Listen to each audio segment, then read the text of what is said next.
the reason why we want to do power exercises whenever we're working out, because that's always something we want to include within our programs. We're always including things like our regular movements, so we're having our squat, our deadlift, our push, and our pull.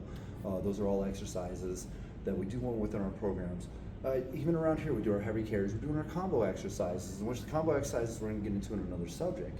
But as far as the power stuff goes, these are the things that are really going to count toward those aging athletes or even the active older adults, especially the people we have around here.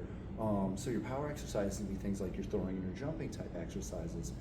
The reason why we want to include those into our programs is because as we get older, the things that we lose the fastest is going to be the power, and it's going to be our muscle. And those throwing and jumping exercises are going to help us maintain those. Not only that, but it's going to help with like bone density and stuff like that. You know, yes, the strength training helps with that, but the jumping and that slight impact on our bones really does help with that bone density. Not only that, but when it comes to power, if we're looking at it in a functional way, let's say, so when we're right outside here of our gym, we have a really tall curb.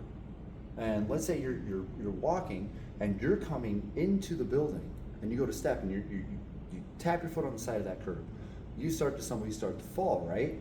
You're not going to put your hands out slowly like that to catch yourself. Sure, you might injure yourself, you know, but you're going to put your hands out as fast as you can, because that's better than your face smashing on the concrete out there, right? That's power. That's me moving with speed, moving with force in order to save myself from getting hurt. So it is very functional. The same thing is if I'm walking along and I trip on my foot or something on the ground and I stick my foot out real fast, right? Again, that's power. That's me stopping myself from falling. That's another way that power can help you.